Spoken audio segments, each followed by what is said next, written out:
From the Ticats Audio Network, this is Ticats Today with Brayden Neville.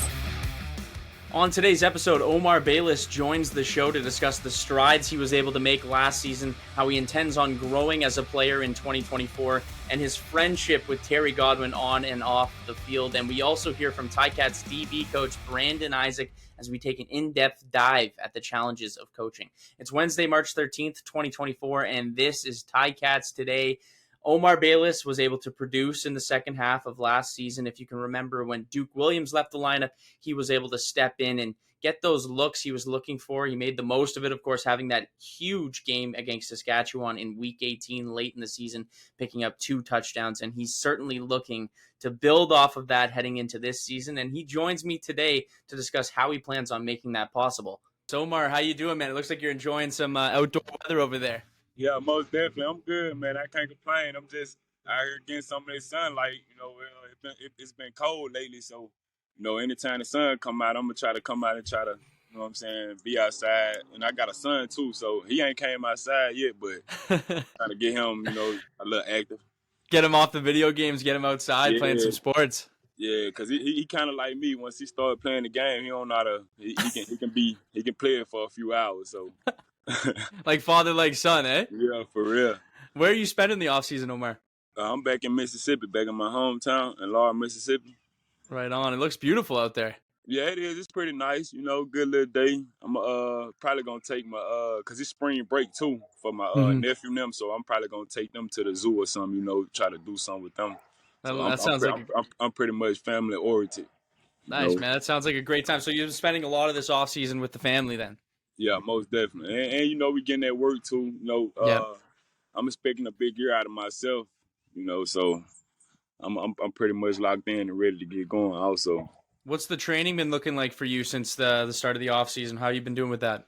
It's been good, man. Only thing with me, I've been just focusing on staying healthy because when you're healthy, you able to play at your highest level and be able to perform, as the best you can. So that's just kind of been my main thing, focusing on just staying healthy, and I'm just, once I can be healthy, I can be a very good football player. So that's the main focus.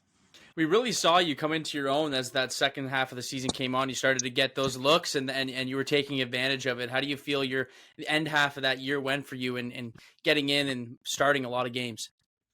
It went well, and I appreciate Coach and them for the opportunities that they gave me and just for me a chance to, showcase my ability. So, it was awesome. It kind of got me going to get the feel of the game for this year, coming up.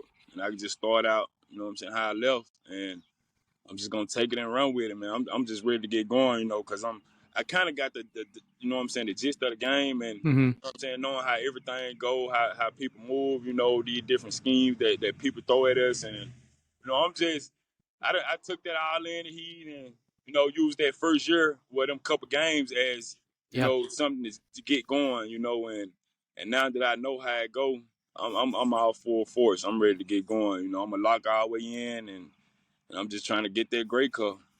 Offensive coordinator and head coach now, Scott Milanovic, will be taking the reins. What was that relationship like with him last year? It seemed like you really fit in well with his offense. Yeah. Oh, man, him had a good time.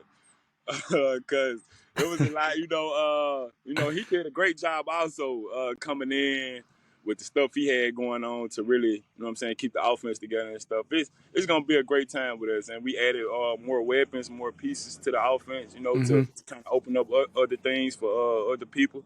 So it should be a great year for us. I'm excited for it. And I'm excited for him. One guy returning will be your good buddy, Terry Godwin.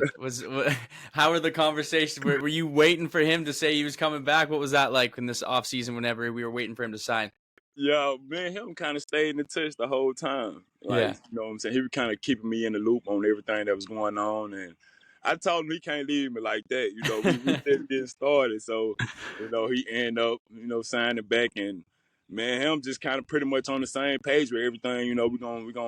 We're going to just hit the ground running. When we get there, we're going to do a lot of extra work, and just kind of just take it from there. Because we kind of, we real tight. So anything I probably do, you know what I'm saying? He'll probably do anything he'll do, I'll probably do, not saying it, you know what I'm saying, like that. Yeah. But we gonna always put that work in, you know, me and him both kind of come from like the same background, you know, kind of Mhm. same area, you know, he's not too far from me. So, you know, we kind of pretty much, we on the same page right now to become, you know, better players in that deed. So it's gonna be fun to watch. It wouldn't be an episode of Ticats Today with Omar Bayless without asking about the Madden rivalry. I think this is going to be the last time I ask about it, but how has it been over the offseason? You guys playing online or what? You know it. You know it's bad when he don't even mention Madden no more. So, you know, I pretty much I think I got the crown on that Mhm. with the Madden. So Yeah. I think I got him on that. He was telling me he has a cousin that he's throwing on the game to play you, and he's Yeah, giving you a run for his money. it's For your crazy money. because he called me, he FaceTimed me, and we talked about that, but he ain't never hit me back about it. So, you know, I was waiting. So whenever he want to set it up, you know, probably you can kind of get that message out to him, or we can kind of get that going. Maybe he'll do it then. Terry's not playing anymore. He's now coaching his cousin to play you in Madden. That's crazy. Yeah, that's what he do. You know, I always told him he could be a great coach. Yeah. He'd be a good motivator for Yeah, sure. he'll I be a mean, great coach for sure.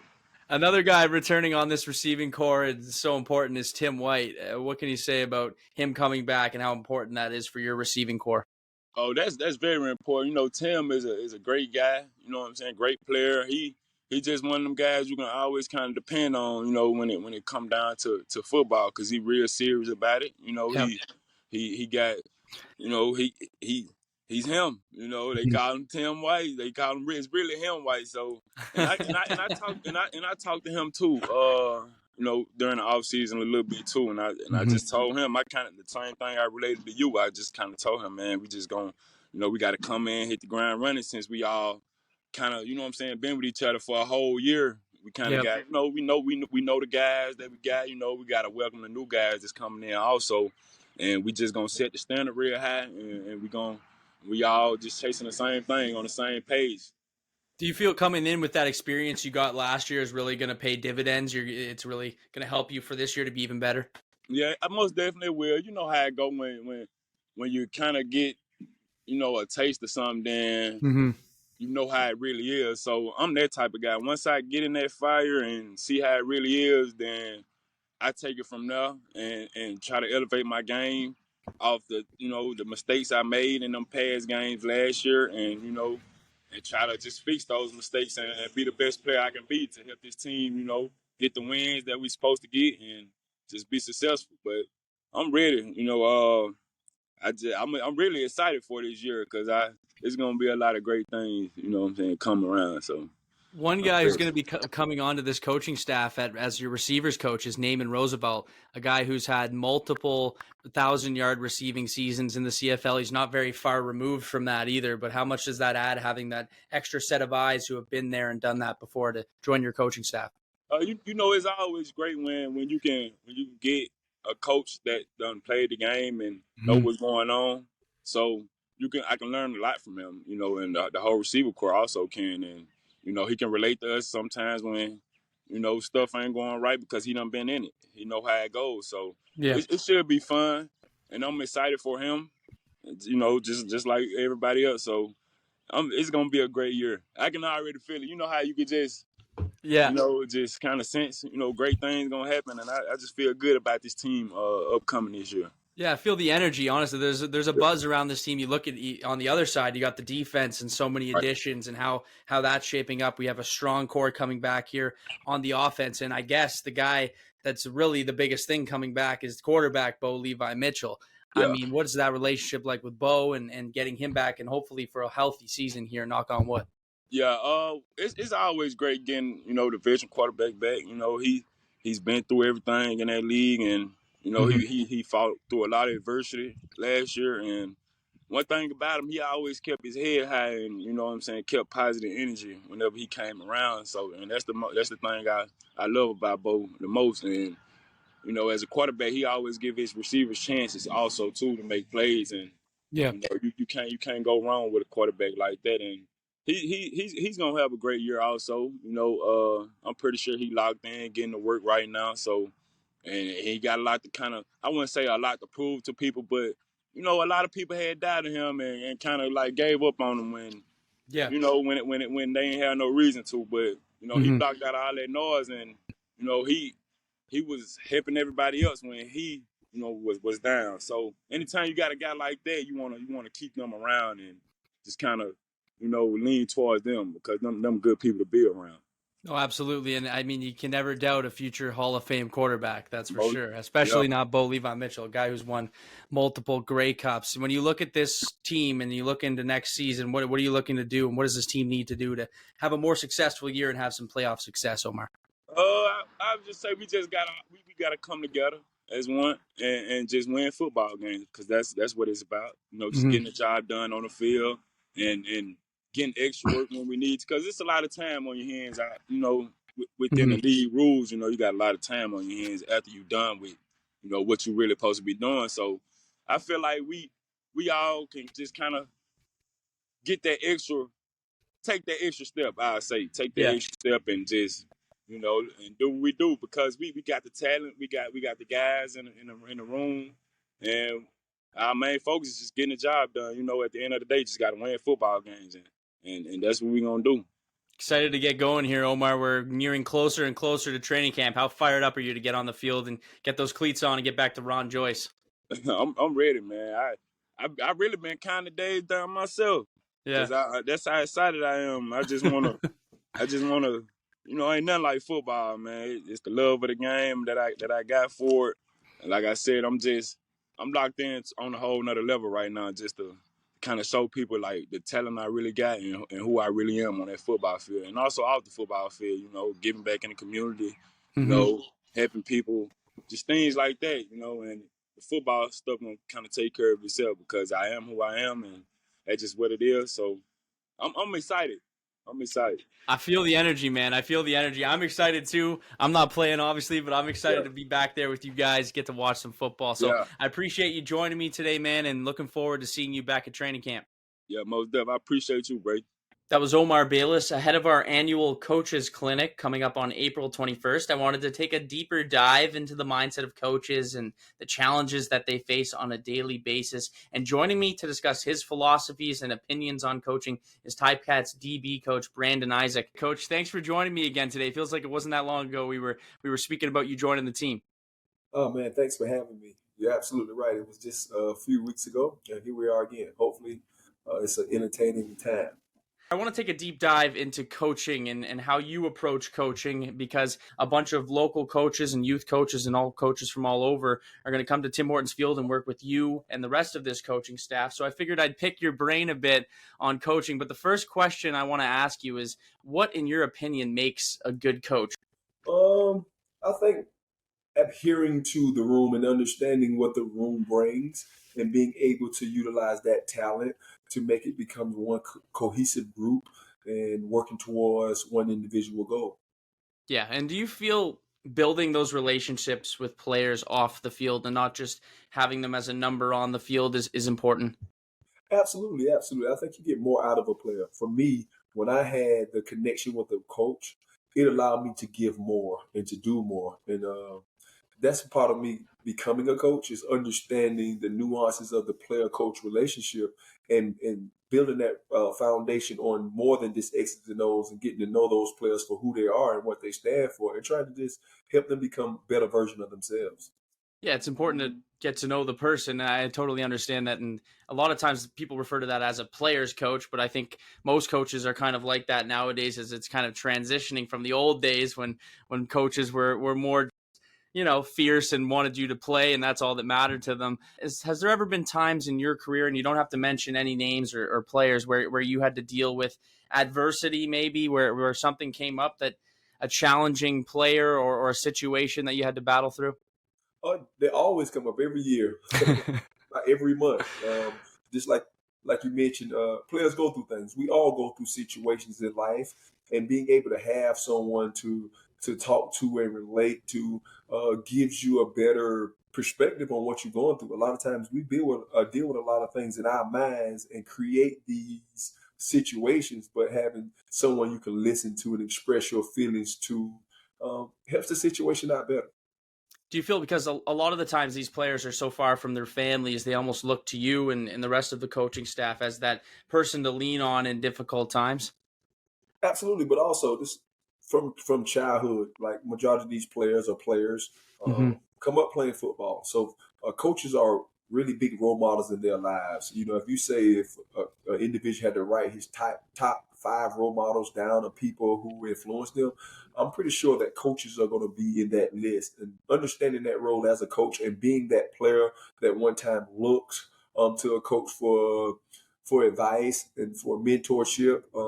I understand it, and understanding how to give instructions, but also allow players to make their own decisions is very crucial to their development. Do you feel that was yourself growing up in football? That was your case, when you had a lot of those coaches that you looked up to in a big way?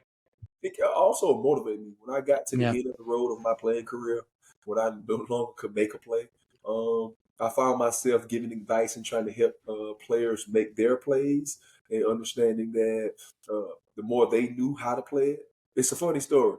Coach O, I can Hmm. remember he always was telling me when I played for him, when he was a secondaries coach for the Toronto Argonauts. He's like, "Bi, it's okay to be an all-star, but it's better for people around you to be all-stars as well." And then Hmm. at that moment, like, man, what you talking about?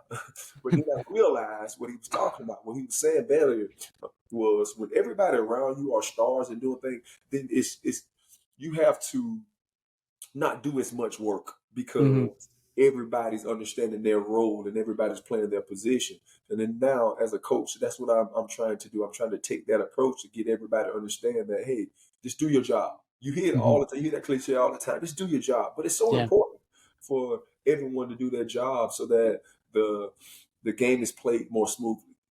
So it's safe to say, while you were a veteran in the CFL, you were almost getting yourself prepared for coaching in the future. Absolutely, absolutely. Because I can no longer make those plays. Those young players coming in making juking me. In my mind, I can make the play, but my body no longer will allow me to. So it was a lot different. So as a player, you're able to see the play, and especially in your playing career, you were able to see plays a lot of the times. And Simone Lawrence mentioned to me an example of that when you were playing in Guelph for the Ticats and back in 2013. And he mentioned to me a play where you absolutely knew what was going on. Is that something that you can use in the future towards coaching, being able to see a play develop like that? And so we Hmm. was playing Montreal at Guelph that time when they was building Tim Hortons Field, and they would always lead Terrell Sutton out into the flats. He would come Hmm. through the line of scrimmage and he would go to the flats to the field, and he would make some nice plays. And I told myself, whenever that play came, it was my opportunity to lay a big hit on him. And just the way I dreamed it up, it happened. He came into the flats. I was there waiting on him. The biggest thing is trying not to over anticipate it, and so the Yeah. quarterback doesn't throw the football. But I timed it up perfect, and I was able to put those pads on that boy. You lit him up, coach. Absolutely.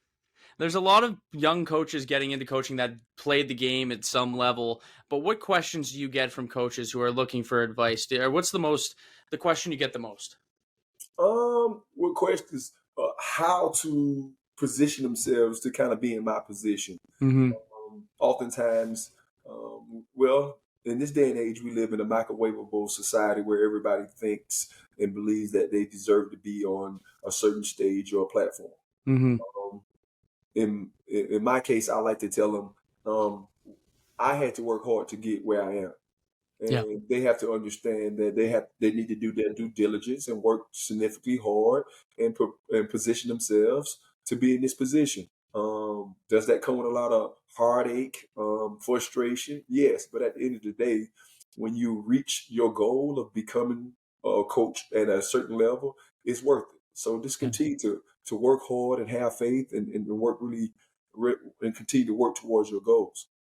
When you got that first CFL position in Saskatchewan, what was it like transitioning? And I believe you were coaching in a high school team before that, correct? Yes, I was head coach of S- Blackville High School for So when you went from that to then coaching in pro football, what was the biggest learning curve for you?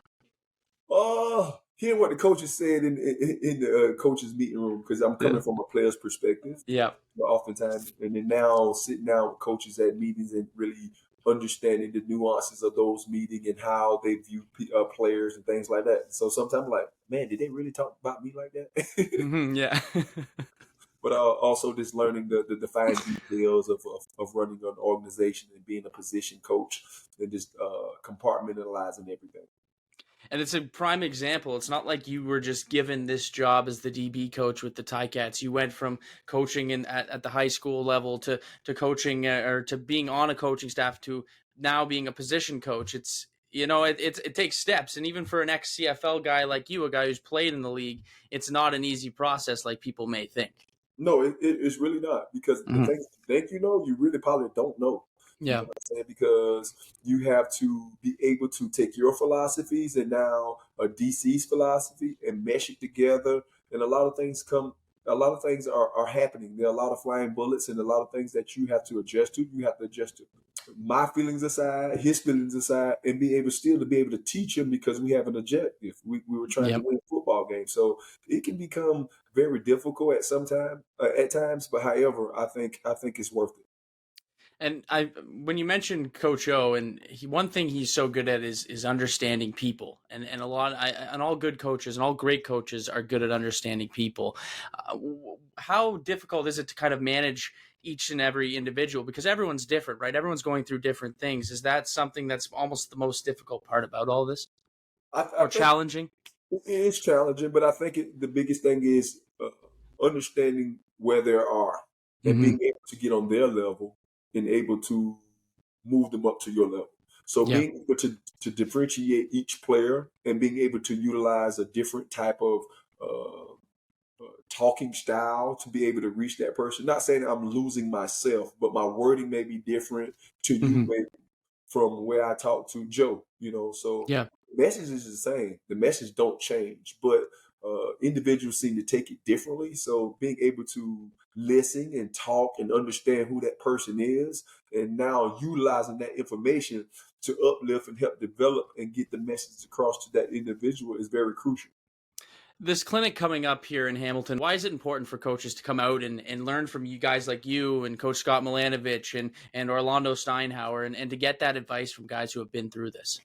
I ain't gonna say important, but it gives them the opportunity to see it from a different perspective. Oftentimes we create our own narrative or our own ideas about how things should be run. But my mama always told me it's different ways to skin a cat. So able to have other ways to do things, because sometimes our way may not be the way, and when it is the way, sometimes the ways change, and being able to be flexible in this game and see it from different perspectives give you a chance to evolve and become more. Yeah. I mean, it's great advice, and it's going to be a cool clinic. It's going to be a great opportunity for some coaches to come out and maybe see how it's done with the Ticats organization and get to work with you and the rest of that coaching staff. I have one final question before we go here, and this one might be putting you on the spot a little bit, but if there's one thing you wish you knew before you started coaching that you know now, what would it be, if you could think of something? I don't know if it's right now. I don't know if I can come up with something I wish I knew, because the thing about coaching is it's about evolving. You know what I'm saying? Like, I appreciate my perspective changing year to year and continue to grow and develop. Because oftentimes you can get stuck in the thinking this is the way. But as the world changed, we're now in a technology world. Back when I was young, that didn't exist. We went outside and played. My kids now, they're on the phones, they're on the tablets. So I'm cool with going through the things I have been through, because it's making me who I am, and it makes me be a little bit more relatable to the people that I am associated with. So I don't think I really wish something I knew. At the end of the day, I'm developing as I go, and at what rate, that is still to be determined in a sense, because I want to be the best version of myself, and I'm just continuing to push myself. If that answers your question. No, actually, it answers my question excellently. Honestly, it makes sense, right? Because you're not going to learn unless you make those mistakes along the way, and those mistakes are what shape you into the coach or the man or the person you're trying to be. So, Coach, it was a really great chat and great to pick your brain on on everything. And then we're looking forward to seeing you at that coaches clinic. So once again, thanks a lot, Coach Brandon Isaac. Thank you.